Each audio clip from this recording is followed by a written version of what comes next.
وطن پرستی کیا سچ میں شرک ہے؟ آج میں نے تھوڑا سا اس کو ڈسکس کیا. میں نے جب اس کے اوپر لیکچر ریکارڈ کرایا نا تو آپ سب نے مجھے پھر ڈاکٹر اقبال کا گستاخ کہنا ہے. ٹھیک ہے, دیکھیں ایک مولویوں کے فرنٹ مین نے میرے بارے میں بات کی کہ جی وہ ڈاکٹر اقبال کے بارے میں یہ کہہ دیا انہوں نے. میں نے پھر پورا لیکچر ریکارڈ کروایا کہ دنیا کا کوئی بندہ نہیں چھوڑا جس کے اوپر ڈاکٹر اقبال نے تعریفی نظم نہ لکھی ہو, چاہے وہ بابا گرو نانک ہو, چاہے وہ ڈکٹیٹر ہو اٹلی کا مسولینی, چاہے وہ لینن ہو جو رشین انقلاب لے کر آیا تھا, چاہے وہ کارل مارکس ہو, ہر بندے کی, چاہے وہ صوفی شیخ احمد سرندی مجدد الفسانی نہ ہو, اس کی بھی تعریف کی ہوئی ہے. حاضر ہوا میں شیخ مجدد کی لحد پر, وہ شرکیہ باتیں انہوں نے لکھی ہیں. وہ ہر بندے سے متاثر ہو جاتے تھے اور اس کی تعریف کرتے تھے. پھر یہ پتہ کیا کہتے ہیں, نہیں جی وہ زندگی کا آخری کلام دکھائیں, اور سارا آخری جے, ہاں یہ یورپ سے آنے کے بعد کیا سارا کلام ہے جو انہوں نے یہ ساری تعریفیں کہی ہوئی ہیں. ابلیس کی مجلس شورا جس میں انہوں نے کارل مارکس کی اتنی تعریف کی ہے, یہ ان کی آخری نظموں میں سے. اچھا, اقبالیات کے جو ماہر ہیں نا وہ تو اس چیز کو ڈاکٹر اقبال کی خوبی بنا کے پیش کرتے ہیں, اور میرے نزدیک بھی خوبی ہے کہ اگر ان کو کوئی اچھی بات لگتی تھی تو وہ اس کو اچھا کہتے تھے چاہے وہ غلط ہی ہو. ٹھیک ہے, لیکن یہ لوگ ان کو ایک کوئی محدث مفسر بنا کر پیش کرتے ہیں, علامہ کہتے ہیں, حالانکہ ان کے پاس کسی مدرسے کی ڈگری نہیں. اب کہیں سوال ہوا ہے نا ایک مفتی سے, اس نے کہا کہ جی ہم جو علامہ کہتے ہیں تو یہ ان معنوں میں نہیں کہتے, ہم بھی ان کو کوئی مولوی نہیں سمجھتے, نہ کوئی عالم دین مانتے ہیں. کل تک تو تہاڈی ہر تقریر انہوں نے شیرن نال ہوندی ہے, آج تسی کہندے سی مندے ہی نہیں ہے. اب تو کئی لوگوں نے ان پہ کفر کے فتوے بھی لگائے اور بات بہت آگے تک چلی گئی, وہ آپ کو پتہ ہی ہے. تو یہ ڈاکٹر اقبال کی جو شاعری ہے یہ ان کی زندگی تک کے لیے ویلڈ تھی. ان تازہ خداؤں میں بڑا سب سے وطن ہے, وہ اس وقت کسی امید میں تھے کہ شاید امپائرز واپس آئیں گی, لیکن ورلڈ وار 2 کے بعد انسانیت نے اجماع کر لیا کہ اب امپائرز نہیں بنے گی, اب وطن بنیں گے, نیشن سٹیٹس ہوں گی. سب سے بڑی امپائر گریٹ برٹن تھی انسانی ہسٹری کی, جس میں سورج بھی غروب نہیں ہوتا تھا. آسٹریلیا پہ بھی حکومت تھی, افریقہ میں بھی. دنیا کا اینڈ سارے کا سارا گریٹ برٹن کے پاس تھا, اور آج ہمارے پنجاب سے بھی چھوٹا ہے یو کے. ختم ہوگی امپائر, ہمیں بھی آزادی مل گئی. اللہ نے ہٹلر کو مسلط کیا, وہ خود تو جنگ ہارا لیکن ان کو بھی اتنا کمزور کیا کہ الٹیمیٹلی ان کو ہمیں آزادی دینی پڑی, اور اللہ تعالیٰ نے ہمیں سب کانٹیننٹ میں 2 ملک دے دیے, انڈیا پاکستان, اور بعد میں خیر بنگلہ دیش بھی اسی میں سے نکلا. اب ہیں کنٹریز, آج کی ریالٹی ہے. لہذا پاکستان کی جو فوج ہے وہ کسی زمینی خطے کی حفاظت کے لیے نہیں ہے, وہ یہاں پر رہنے والے 20 کروڑ سے زیادہ مسلمانوں کی حفاظت کے لیے ہے جو اس زمین پر آباد ہیں. وہ آپ کے بزرگ ہیں جو ہواؤں میں اڑتے ہیں اور سمندروں میں تیرتے ہیں. انسان جو ہے نا وہ زمین پہ ہی رہتے ہیں, اور زمین کے خطے کی حفاظت جو ہوتی ہے وہ اس لیے نہیں کی جاتی کہ زمین سے محبت ہوتی ہے, وہ اس لیے کہ وہاں پر رہنے والے لوگوں کو سیکیورٹی دی جاتی ہے. لہذا پاکستان کی فوج اگر بارڈر پہ لڑتی ہے تو وہ پاکستان میں رہنے والے مسلمانوں کی حفاظت کے لیے لڑ رہی ہوتی ہے. ان کا تو سلوگن ہے ایمان, تقوی, جہاد فی سبیل اللہ, یہ 3 ان کے بڑے سلوگنز ہیں. تو یہ کہنا کہ یہ زمین کے لیے لڑ رہے ہیں اور اسلام میں لسانیت کی بنیاد پہ, قبائلیت کی بنیاد پہ, زمین کی بنیاد پہ جنگ نہیں ہو سکتی, یہ اس سسٹم کے لیے تھا جس سسٹم میں واقعی لوگ زمین کے حصول کے لیے لڑتے تھے, جو اللہ معافی دے آپ کے بڑے کرتے رہے ہیں. سلطنت عثمانیہ ایک قبیلے کی حکومت تھی, اس کی ایکسپینشن تھی. ارطغرل غازی, ورنہ اپنے لوگوں پر تو ظلم نہ کرتے, کعبے میں 4 مسلح تو نہ ڈالتے. بنو عباس, بنو امیہ, یہ حکومتیں ایک سپر پاور کی ایکسپینشن تھی, ورنہ اپنے لوگوں پر تو ظلم نہ کرتے. اہل البیت پہ تو ظلم نہ کرتے, یہ لوگ مسلمانوں کا قتل عام تو نہ کرتے. ہم انہیں صرف مسلمان حکومتیں مانتے ہیں, اسلامک حکومتیں نہیں مانتے. خلفائے راشدین تک بات درست تھی, اس کے بعد سب مسلمان حکومتیں ہیں, اسلامک حکومتیں نہیں ہیں. تو ان کو تو آپ یاد کر کر کے روتے ہیں, اور جو واقعی جینوئنلی اس وقت اسلام کے نام کے اوپر ملک بنا ہے, آپ کہتے ہیں زمین کی حفاظت ہو رہی ہے. تو یہ جو مدینہ شریف کے گرد خندق کھودی گئی تھی غزوہ احزاب میں, جسے غزوہ خندق کہتے ہیں, تو کیا وہ مدینہ شریف کی حفاظت کے لیے نہیں تھا؟ تو یہ کیا کہیں گے؟ جی مدینہ شریف کی حفاظت کے لیے تھا کیونکہ اس میں عورتیں اور بچے رہ رہے تھے. تو یہاں پر آج 20 کروڑ سے زیادہ مسلمانوں کی عورتوں اور بچوں کی پناہ گاہ نہیں ہے یہ ملک. نیا تماشا لگایا ہوا ہے. دلیل پوچھتے ہیں قرآن و سنت سے, یہ کہتے ہیں جی ان تازہ خداؤں میں بڑا سب سے وطن ہے, جو اس کا پیرہن ہے وہ مذہب کا کفن ہے. او بھائی یہ باتیں درست تھی نیشن سٹیٹس بننے سے پہلے. آج دنیا کی پالیٹکس چینج ہو چکی ہے, اس دنیا میں جیئیں. آپ تو وہی کام کر رہے ہیں جو اگلے دن ایک اہل حدیث مولانا کا کلپ آیا, وہ کہہ رہا ہے آج کل تو جہاد ہے ہی نہیں ہے, کیونکہ حدیث میں تو آیا کہ گھوڑوں کی پیشانی پر اللہ تعالیٰ نے برکت رکھ دی ہے, اور قرآن میں ہے کہ گھوڑے تیار رکھو. وہ کہہ رہے ہیں جب تک یہ سارے آلات جنگ ختم ہو کے دوبارہ سے انسان گھوڑوں اور تلواروں کے زمانے میں نہیں آتے, جہاد ہے ہی نہیں ہے. لو سامو, اس اہل حدیث مولانا کی سوچ میں اور اس قسم کے موٹیویشنل سپیکرز یا شاعروں کی سوچ میں کوئی فرق نہیں ہے. وہ بھی غیر علمی بات کر رہے ہیں, یہ بھی غیر علمی بات کر رہے ہیں. تو نکلیں بھائی اس دنیا سے باہر. ٹھیک ہے, آؤں میرا کلپ بناؤ جی. جو انجینئر صاحب جو ہے وہ ڈاکٹر اقبال کی بھی غلطیاں نکالنا شروع ہو گئے. تو پریکٹیکلی تو مان چکے ہیں نا ہم ساری چیزیں, کہ نہیں مان چکے؟ ساری کہانیاں نکلی, سارے جھوٹ نکلے. ٹھیک ہے, عقیدوں کی بھی خرابیاں نکلی, معاملات کی بھی خرابیاں نکلی. میری زبان باندھ رہے ہیں. بجائے اس کے کہ فلسطین کے لوگوں کے ساتھ کھڑا ہوا جائے, آپ انہیں ہجرت کرنے کا کہہ رہے ہیں. کیا یہ بے انصافی نہیں ہے؟ نہیں, بے انصافی نہیں ہے. میں تو فلسطینیوں کے ساتھ کھڑا ہوں. وہ ہجرت کر کے بارڈر پہ آ گئے ہیں کہ ہمیں یہ مارتے ہیں, ہم نے وہاں نہیں رہنا. میں تو فلسطینیوں کے ساتھ کھڑا ہوں. آپ باندھ کے مروا رہے ہیں فلسطینیوں کو. آپ کہہ رہے ہیں نہیں واپس جاؤ اس زمین کے ٹکڑے پہ. یہاں کہتے ہیں پاکستان کے زمین کے ٹکڑے کی حفاظت کرنا یہ وطن پرستی ہے. دیکھو کتنے گیا میرا دماغ. اتنے سانو ڈاکٹر اقبال کا شعر سنا دینے, ان تازہ خداؤں میں بڑا سب سے وطن ہے. یہ فلسطین والوں کو بھی سناؤ نا, ان تازہ خداؤں میں بڑا سب سے وطن ہے. تم وطن واپس نہ جاؤ. ادھر دیکھیں ان کا ایمان ڈیفرنٹ ہے. یہ موٹیویشنل سپیکرز اپنی باتوں میں پکڑے جاتے ہیں. ادھر کہتے ہیں یہ وطن پرستی جو ہے وہ کفر ہے, غلط کہتے ہیں. یہ وطن پرستی نہیں ہے, یہ سرزمین اسلام کے دفاع کے لیے ہے, مسلمانوں کے دفاع کے لیے. وہاں ہم اس لیے کہہ رہے ہیں کہ فلسطینی کہتے ہیں کہ ہمیں مارتے ہیں. آج بھی 30 لاکھ سے زیادہ پناہ گزین کیمپوں میں رہ رہے ہیں فلسطینی. آج سے نہیں, 1948 سے, پھر 1967 میں 3 نسلیں ان کی وہاں پہ گزر چکی ہیں. قبرستان وہاں بن گئے, ٹینٹوں میں رہتے ہیں, کیونکہ واپس جاتے ہیں تو اسرائیلی ان کو مارتے ہیں. شیخ البانی رحمہ اللہ نے اسی لیے فتویٰ دیا تھا کہ مسلمانوں کو چاہیے کہ ہجرت کر جائیں, اور میں نے بھی یہی مشورہ دیا تھا کہ مسلمان ان کو اکوموڈیٹ کریں اپنے ملکوں کے اندر.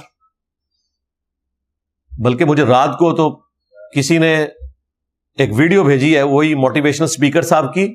وہ کسی انگلش کی پوڈ کاسٹ میں کہہ رہے تھے کہ جو انڈین آکوپائڈ کشمیر کے مسلمان ہیں ان کو ظلم کی وجہ سے ہجرت کر جانا چاہیے. تو مجھے اس بندے نے کہا دیکھو یہ بندہ آپ والی بات ہی کر رہا ہے. فلسطینیوں کے کیس میں کیا بات کرتا ہے اور اس کیس میں آپ والی بات کر رہا ہے. اب وہ کہیں پرانی کہہ بیٹھا تھا نا, تو وہ اس کے گھاٹے فٹ ہوئی ہوئی ہے. تو میں نے اپنے ایک بھائی کو بھیجی ہے, میں نے کہا اس کو ذرا دیکھیں اور اس کے اوپر کوئی آپ کام کریں. لیکن بائی چانس آج مجھے تازہ چونکہ وہ رات کو میں نے وہ کلپ مجھے بھیجا تھا تو مجھے یاد آ گیا. تو یہ صرف دیکھتے ہیں کہ اس وقت پبلک کو کس طریقے سے گرمایا جا سکتا ہے, وہ بات کر دیتے ہیں. وہی بات کوئی اور کرتا ہے, اس کے خلاف کوئی کلپ نہیں آتا. اچھا دوسرے بھی بڑی مکاری کرتے ہیں نا, ایسی ڈوئل سٹیٹمنٹ دیتے ہیں. بزرگوں سے انہوں نے چلاکی اور منافقت سیکھی ہوئی ہے. چلے منافقت تو یہ کہیں گے سخت لفظ ہے, دو رخی سیکھی ہوئی ہے. ابھی یہ مفتی طارق مسعود صاحب کہہ رہے تھے کہ جی اگر واقعی یقین ہونا کہ غزہ کے مسلمان وہاں پہ نہیں رہ سکتے تو ان کو ہجرت کرنی چاہیے, اور کوئی مسلمان ملک لے بھی نا ان کو, تو پھر وہ بیچارے وہاں ہجرت کر جائیں. اب اسے پتا چل گیا کہ موٹیویشنل سپیکر نے اور مولویوں کے فرنٹ مین نے میرے خلاف کلپ بنا دینے ساتھ ہی کا. لیکن ابھی تک تو لگ رہا ہے کہ مجاہدین بڑے اچھے طریقے سے لڑ رہے ہیں, اس لیے غزہ کے مسلمانوں کو نہیں نکلنا چاہیے. اور بھائی کہنا کیا چاہ رہے ہو؟ دونوں طرف کی سٹیٹمنٹ دی. تو میں یہ کام نہیں کرتا. بالکل ہماری اس دعوت حق کے پھیلنے کی وجہ یہ ہے کہ میں گرے ایریا نہیں چھوڑتا. بالکل بلیک اینڈ وائٹ میں جو بات ہے نا ڈنکے کی چوٹ پہ کرتا ہوں. جہاں گرے ایریا اسلام میں ہے میں گرے ایریا رکھتا ہوں کہ میں کلمہ گو اہل قبلہ کو کافر نہیں سمجھتا, نہ کہتا ہوں. اگرچہ میں ان کے عقیدوں کو کفریہ کہتا ہوں, شرکیہ کہتا ہوں, میں انہیں کافر نہیں سمجھتا. کیونکہ ہم نے خلفائے راشدین سے یہی سیکھا ہے کہ جو اہل قبلہ اہل کلمہ ہے، ختم نبوت کا ماننے والا، قرآن کا ماننے والا، اللہ رسول کا ماننے والا، آپ صرف اس کی غلطی ہائی لائٹ کریں گے. جس طرح خوارج صحابہ کو کافر کہتے تھے، صحابہ نے ان کو کافر نہیں کہا. لیکن یہ دو نمبری نہیں میں کروں گا کہ میں ایسی سٹیٹمنٹ دوں کہ وہ اس طرف بھی چلی جائے اس طرف بھی. اسی طریقے سے وہی مفتی صاحب جن کا میں نے آپ کو بتایا کہ وہ غزہ کے مسلمانوں کے بارے میں ڈوئل سٹیٹمنٹ دے رہے ہیں، ان سے پوچھا گیا اسرائیل کی مصنوعات کے بائیکاٹ کے بارے میں، تو انہوں نے کہا کہ جو علماء ہمیں ترغیب دلا رہے ہیں بائیکاٹ، بالکل اس بائیکاٹ کا فائدہ بھی ہوتا ہے اور ہمیں کرنا بھی چاہیے، لیکن اس کا یہ مطلب نہیں میں کہہ رہا ہوں کہ اسرائیلی کمپنیوں کی آپ نوکریاں چھوڑ دیں. بھائی اگر یہ نوکریاں چھوڑ دو گے تو پھر انہی سے دوبارہ بھیک مانگنے کے لیے جاؤ گے. آپ اسے پوچھو تم نے کون سی بات صحیح کی ہے کون سی غلط. ایک طرف کہہ رہے ہو بائیکاٹ کر دو، دوسری طرف کہہ رہے ہو ان کمپنیوں میں جابس بھی کرو. یعنی کہہ رہے ہیں KFC کا بائیکاٹ کرو، میکڈونلڈز کا بائیکاٹ کرو اور نوکری بھی KFC اور میکڈونلڈ میں کرو. ڈیول سٹیٹمنٹ، تاکہ اگر کوئی متھے لگے آ کے موٹیویشنل اسپیکر AC والے کمرے میں بیٹھ کے ڈالرز بنانے والا، تو انہوں کہنا دیکھو میں کیا ہے نا کہ بائیکاٹ کرنا چاہیے. اور کوئی پڑھا لکھا بندہ آ جائے تو اس کو کہیں میں نے تو دیکھیں اس میں کہا ہوا ہے کہ اسرائیل کی نوکری آپ نے نہیں چھوڑنی ہے، آپ نے بچوں کو بھوکا نہیں مارنا، آپ کمپنیوں میں جاب کریں، جاب نہیں آپ کو چھوڑنی چاہیے. یہ دو نمبریاں مولویوں کی سیکھیں. یہ وہی ہے کہ قبروں کا طواف تعظیمی کرنا حرام ہے، البتہ اگر برکت کے لیے گردے مزار پھرے تو کوئی حرج نہیں. بار شریعت میں لکھا ہوا ہے، تاکہ کوئی مواحد آئے تو اس کو کہے کہ ہم نے کہا ہے کہ حرام ہے طواف. اور اگر صوفی آ جائے اس کو کہے دیکھیں ہم نے بعد میں لکھا ہے کہ برکت کے لیے گردے مزار پھیر سکتے ہیں. اسی طریقے سے دیوبندیوں نے المحنت میں لکھا ہے ہم بزرگوں کی قبروں اور سینوں سے فیض لینے کے قائل ہیں، ٹیکا نچوڑ کے نہیں، اس طریقے پہ نہیں جو عوام میں رائج ہے، اس طریقے پہ جو خواص کو پتا ہے. اب یہ ڈیول سٹیٹمنٹ یعنی یہ بتا رہے خواص کا دین اور ہے، عوام کا اور ہے. پوری تصوف اس کے اوپر کھڑی ہوئی ہے کہ آپ نے عوام کو ٹرک کی بتی کے پیچھے لگانا ہے، خود یہ والے کام کرنا ہے. تاکہ کوئی صوفی آ جائے اور وہ کہے کہ آپ نے کہا ہے کہ جی جو عوام میں رائج ہے یہ غلط ہے، وہ کہے کہ دیکھیں ہم نے خواص والے طریقے کو جائز بھی کہا ہوا ہے. اور اگر کوئی دوسری پارٹی والا بندہ آ جائے مواعد ٹائپ کا تو وہ کہیں گے دیکھیں ہم نے لکھا ہوا ہے کہ جو عوام میں رائج ہے ہم اس کو بالکل درست نہیں سمجھتے. Dual statement. اس وجہ سے یہ لوگ بچتے ہیں، اور دوسرا اس وجہ سے بھی بچتے ہیں کہ جو ان کی غلطیوں کی اصلاح کرنے والے لوگ ہیں نا، اللہ کے فضل سے وہ ہمارے اسٹوڈنٹس ہیں، اس لیے وہ ان کو تختہ مشق نہیں بناتے. ہم نے ان کی تربیت کی ہوئی ہے. البتہ ایک چیز کی میں نے اجازت دی ہے کہ آپ نے ان کی میم ضرور بنانی ہے. آپ نے دکھانا ہے کہ یہ بات کرتے تھے اور اس کو اس طرح ٹویسٹ کرتے تھے، اصل بات یہ تھی. وہ میں نے اجازت دی ہے، اور اس میں ان کی بات کو کانٹ چھانٹ کے پیش نہ کیا جائے. جو ان کا عقیدہ ہے وہ آپ پیش کریں، اور وہ آپ دیکھ رہے ہیں کس طریقے سے ان کی میمز بنتی ہیں، کیونکہ ان کو ہماری شریفانہ زبان سمجھ نہیں آتی ہے، ان کو عوامی وہ لینگویج سمجھ آتی ہے جس کے ذریعے ہم ان کو بات سمجھا سکتے ہیں. ہمارے اسٹوڈنٹ پھر کلپ ان کے پورے کانٹیکسٹ کے ساتھ اٹھاتے ہیں اور اس کو فٹ ان کر کے اس کی پوری میم بناتے ہیں اور کہتے ہیں جناب یہ ہو رہا ہے. علی بھائی لگتا ہے آپ خود کو سب عالموں سے افضل سمجھنے لگے ہیں، لائک ایگو. نہیں، بالکل نہیں ہے. کیسے آپ کو لگا؟ جس دن میرے نام کے ساتھ لکھا ہو مفتی اعظم پاکستان، حالانکہ میں اپنے نام کے ساتھ مفتی اعظم پلانٹ ارتھ بھی لکھ سکتا ہوں، کیونکہ مفتی اعظم پاکستان، مفتی اعظم انڈیا، بریلوی دیوبندی اہل حدیث کے میرے بارے میں ایک جملہ بھی نہیں بولتے. چھوٹے بولتے ہیں فیم کے لیے، بڑے اس لیے نہیں بولتے کہ انہیں پتا ہے کہ گل ٹھیک پہ کرتا ہے. مثلا مفتی منیب صاحب مجھے یہ کہیں گے کہ جو تم دیوبندیوں کے بارے میں باتیں کر رہے ہو یہ غلط کہہ رہے ہو، کہیں گے بالکل ٹھیک کہہ رہے ہو. مفتی تقی عثمانی صاحب مجھے یہ کہیں گے کہ جو تم بریلویوں کی غلطیاں ہائی لائٹ کر رہے ہو یہ غلط کام کر رہے ہو، کبھی بھی نہیں کہیں گے. یا ہمارے جو ساجد میر صاحب تھے رحمہ اللہ تعالی، وہ مجھے یہ کہیں گے کہ تم جو نماز کا طریقہ رفع الیدین کے ساتھ بتاتے ہو اور بریلوی دیوبندیوں کا رد کرتے ہو یہ بڑا غلط کام کر رہے ہو، وہ کہیں گے بالکل ٹھیک کام کر رہے ہو. تو بڑے مانتے ہیں کہ ٹھیک کام کر رہا ہے. تو میں نے تو اپنے آپ کو کبھی مفتی اعظم نہیں ڈکلیئر کیا، میں تو لکھتا ہوں انجینئر محمد علی مرزا جو میں ہوں. جو مفتی لکھ رہے ہیں وہ تو خود بتا رہے ہیں ہمارے پاس ڈگری کوئی نہیں ہے. مفتی طارق مسعود صاحب نے خود کہا کہ میرے استاد نے مجھے ڈگری نہیں دی ہوئی. انہوں نے کہا کہ علم ہوگا تو خوشبو پھیلے گی، اور اگر علم نہیں ہوگا تو ڈگری سے کوئی فائدہ نہیں ہے. وہ کہتے ہیں میرے پاس ڈگری نہیں ہے. بالکل ٹھیک کہہ رہے ہیں، یہاں علم کی خوشبو ہے پوری دنیا میں پھیل رہی ہے جہلم سے. تو یہ تو ان سے پوچھیں کہ آپ لوگ مفتی کیوں لکھ رہے ہیں بھائی؟ ڈگری کے بغیر, تو وہ کہیں گے بھئی ہمیں اجازت ملی ہوئی ہے, ہم اس فیلڈ کے ایکسپرٹ ہیں. اور ایکسپرٹ صرف یہ ہوتے ہیں کہ وہ بتاتے ہیں کہ فقہ حنفی میں فلاں بزرگ نے اس مسئلے کو یوں لکھا ہے. قرآن و حدیث سے فتویٰ نہیں لکھا ہوتا, آپ یہ فتوے پڑھ کے دیکھ لیں. تو میں تو ایسا نہیں کرتا, جو میرے پاس ڈگری ہے میں وہ لکھ رہا ہوں. اور میں تو, آپ نے کہیں دیکھا ہے کہ میرا کوئی کلپ اپلوڈ ہوا ہو اور تھمبنیل کے اوپر میرے نام کے ساتھ حافظہ اللہ لکھا ہو یا دامت برکاتہم عالیہ لکھا ہو؟ بالکل نہیں. تو میں تو بالکل سمپل انجینئر محمد علی مرزا یہ لکھتا ہوں. افضل سمجھنے والی بات نہیں. اگر غلطی نکالنا افضل سمجھنا ہے تو مجھے بتائیں, اعلی حضرت نے جس مسئلے میں امام حنیفہ کا رد کیا ہے, مدینے کے حرم ہونے کے مسئلے میں, اعلی حضرت تو مدینے کو حرم مانتے تھے اور امام حنیفہ مدینے کو حرم نہیں مانتے تھے. تو کیا اعلی حضرت اپنے آپ کو امام حنیفہ سے افضل سمجھتے تھے؟ لو سامو, تو یہ کیا کہیں گے کہ نہیں جی علمی اختلاف ہے, ورنہ ان کا تو کوئی کمپیریزن ہی نہیں ہے. تو علمی اختلاف کا یہ مطلب نہیں ہوتا کہ ہم افضلیت والا معاملہ کر رہے ہیں. باقی یہ جو ایگو والا معاملہ ہے, ایگو تب ہوتی جب میں نے کوئی فرقہ چندہ بک لانچ کی ہوتی, کوئی مسجد ہوتی, کوئی مدرسہ ہوتا, میں کہتا انہوں نے چندہ نہ دیو منو دیو. میں جب 1 روپے کا آپ کا روادار نہیں ہوں تو میں نے اس سے زیادہ کیا کمایا ہے؟ میں نے اپنی لائف ونریبل کی ہے, اپنی فیملی کی لائف ونریبل کی ہے, اپنے ٹیم ممبرز کی لائف ونریبل کی ہے. میں نے تو اس سسٹم سے کچھ نہیں حاصل کیا.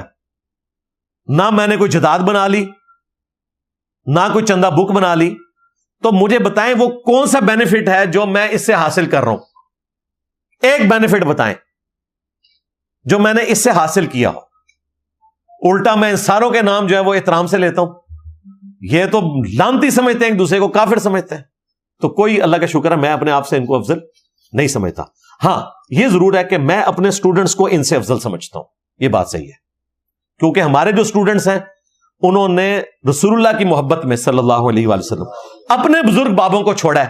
اور یہ جتنے بڑے بڑے مفتی ہیں یہ قرآن و حدیث پڑھ کے بھی اپنے بابوں کے پجاری ہیں, رسول اللہ تک نہیں پہنچے. لہٰذا میں یہ مانتا ہوں کہ ہمارے سٹوڈنٹس ان سے بہتر ہیں. لو سامو,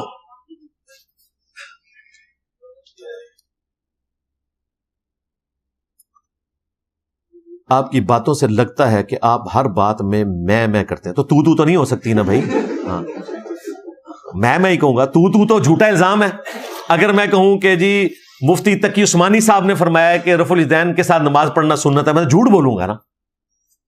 میں یہی کہوں گا کہ میں نے ثابت کیا ہے کہ نماز کا طریقہ بخاری مسلم میں رفع الیدین کے ساتھ لکھا ہے.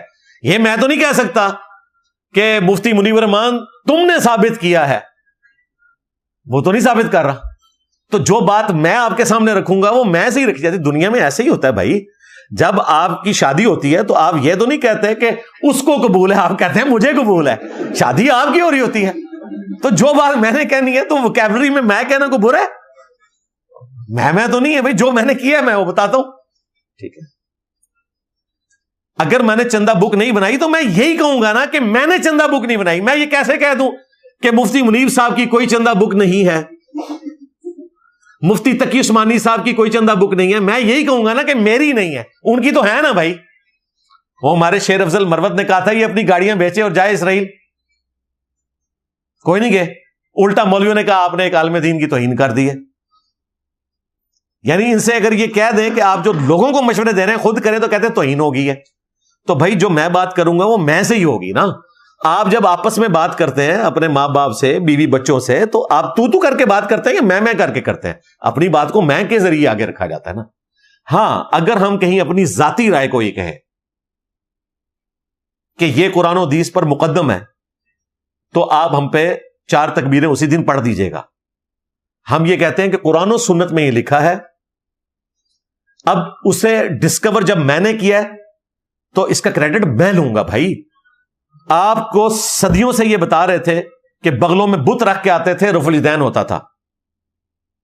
یہ تو کسی حد تک کاؤنٹر کیا اہل حدیث نے, لیکن ایک پوائنٹ ایسا تھا جو اہل حدیث بھی کاؤنٹر نہیں کر سکے. وہ یہ کہ جو رفع الیدین کرتا تھا اس کو بریلوی دیوبندی کہتے تھے کہ ابھی تو اس نے رفع الیدین شروع کیا ہے, ان قریب یہ قادیانی ہو جائے گا.